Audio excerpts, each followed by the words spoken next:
আলহামদুলিল্লাহ আলহামদুলিল্লাহি ওয়াহদাহ ওয়াসসালাতু ওয়াসসালামু আলা রাসূলিল্লাহ আম্মা বা'দ ফাআউযু বিল্লাহি মিনাশ শাইতানির রাজীম বিসমিল্লাহির রহমানির রহিম ফাইন আমানু বিমিসলি মা আমানতুম বিহি ফাকাদ ইহতাদাউ ওয়া ইন তাওয়াল্লাউ ফাইন্নামা হুম ফি শিকাক وقال النبي صلى الله عليه وسلم عليكم بسنتي وسنة الخلفاء الراشدين المهديين أو كما قال عليه الصلاة والسلام মাদ্রাসা আবু হুরায়রা রাদিয়াল্লাহু তাআলা আনহু কর্তৃক আয়োজিত আজকের এই বার্ষিক অনুষ্ঠানের সম্মানিত সভাপতি, বিজ্ঞ বিচারক মণ্ডলী, সুসাহিত্যিক উপস্থাপক ও আজকের সুধী সকলকেই মোবারকবাদ জানিয়ে শুরু করছি আজকের আলোচ্য বিষয় সত্যের কোষ্ঠী পাথর সাহাবায়ে কেরাম।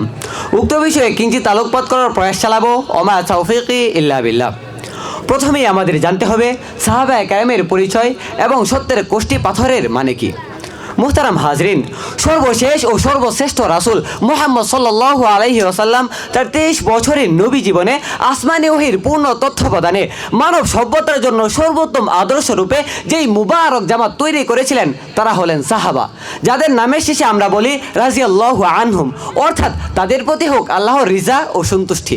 রাসূল সাল্লাল্লাহু আলাইহি ওয়াসাল্লামের পূর্ণ সান্নিধ্যের বরকতে এই মুবারক জামাতের প্রত্যেক সদস্য ছিলেন নফস ও প্রবৃত্তির সব রকম মলিনতা থেকে চিরপবিত্র। মানুষের মুক্তি ও মানবতার কল্যাণে জিহাদ ফি সাবিলিল্লাহ তারা ছিলেন উৎসর্গিত। একমতে দিন তথা পথহারা মানব কাফেলাকে আল্লাহর পথে ফিরিয়ে আনাই ছিল তাদের জীবনের চরম ও পরম লক্ষ্য।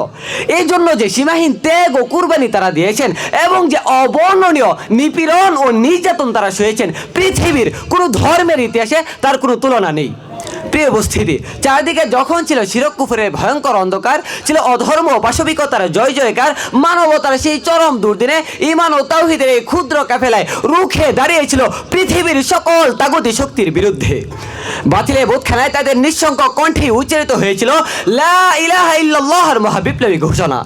বদর, উহুদ ও ইয়ারমুক, কাদিসিয়ায় তাদের এই বুকের তাজা খুনে লেখা হয়েছিল ইসলামের বিজয় ইতিহাস ও মানব সভ্যতার চির মুক্তির মহাপয়গাম। রাসূলের পূর্ণ হাতে করা এই সাহাবা দল তার ওয়াফাতের পর ঈমান ও সত্যের চির অনির্বাণ মশাল হাতে ছড়িয়ে পড়েছিলেন পৃথিবীর দিকে দিকে। তাই আজ ইস্তাম্বুল থেকে সুদূর চীন পর্যন্ত পাওয়া যায় তাদের কবরের সন্ধান।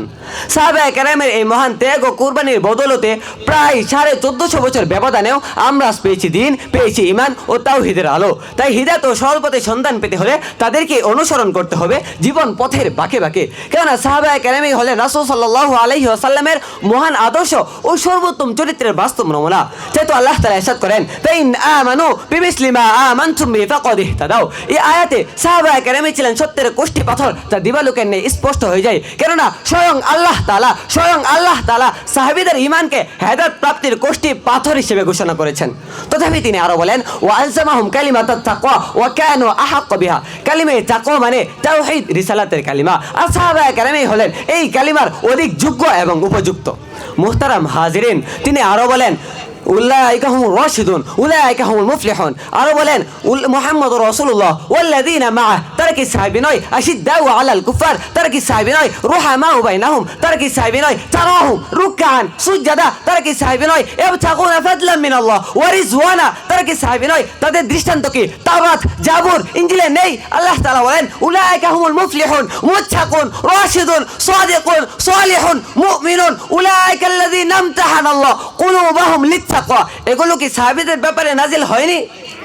নিঃসন্দেহে মিয়া আলাল মিয়া এগুলো সাহাবাদের ব্যাপারে নাজিল হয়েছে এবং তারাই যে সত্যের কোষ্ঠী পাথর তার উপর দালালত করছে। সম্মানিত হাজিরিন, সাহাবায়ে কেরাম মাসুম ছিলেন না, নিষ্পাপ ছিলেন না, তবে তারা মাগফুর ছিলেন, অর্থাৎ ক্ষমা প্রাপ্ত ছিলেন। তাই তো আল্লাহ তাআলা বলেন লাহুম মাগফিরাহ ওয়া আজরুন আযীম। আর তা শরীয়তের বিচারে মীমাংসিত।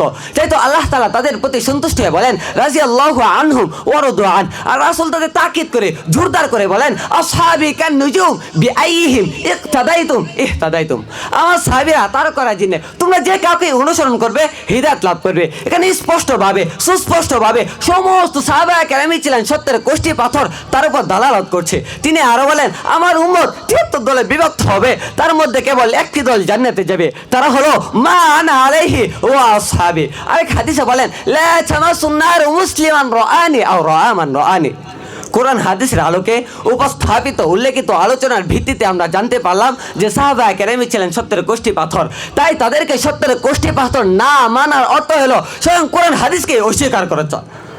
হে সিপাহী সাহাবা, হে সাহাবা সৈনিকেরা, এবার বলো সাহাবা কারা? শুনো, সাহাবা হলো তারা যারা রবের সন্তুষ্টি প্রাপ্ত, জান্নাতের সুসংবাদ প্রাপ্ত, নবীর সোহবতে ধন্য, শ্রেষ্ঠ কাফেলার অন্তর্ভুক্ত, ওহীর ধারক বাহক, ওহীর প্রচারক, আল কোরআনের জীবন্ত ব্যাখ্যা, হাদিসে নবী, ফিকহে নবী, আমলে নবী, আখলাকে নবী, সর্বোপরি ইসলামী নবীর প্রকাশ্য নমুনা, অনুসরণীয় উপমা, ইসলাম এবং শরীয়ত সেতু বন্ধন। আল্লাহর কসম, আল্লাহর কসম, এই বন্ধন যে ছিন্ন করবে, ছিন্ন করতে চাইবে, সে নিজে ইসলাম থেকে ছিন্ন হয়ে যাবে। এই রক্ষা কবচ যে ছিঁড়ে ফেলবে, আমরা তাদেরকেই ছুঁড়ে ফেলবো। আমরা সিপাহে সাহাবা, আমরা সাহাবাদের অনুসারী, সাহাবারা আমাদের সম্মানের চাদর, যে এই চাদর টান দিয়ে খুলে ফেলতে চাইবে, আমরা তাদের বিরুদ্ধে যুদ্ধ ঘোষণা করব। মোহতারাম হাজিরিন, তাই আসুন আমরা সাহাবীদের সম্মান করি, তাদের ভালোবাসি, তাদের মহাব্বত করি এবং সাহাবী বিদ্বেষী দলকে বয়কট করি। আল্লাহ তাআলা আমাদেরকে তৌফিক দান করুন। আমিন। ওয়া আখির দাওয়ানা আনিল হামদুলিল্লাহি রাব্বিল আলামিন।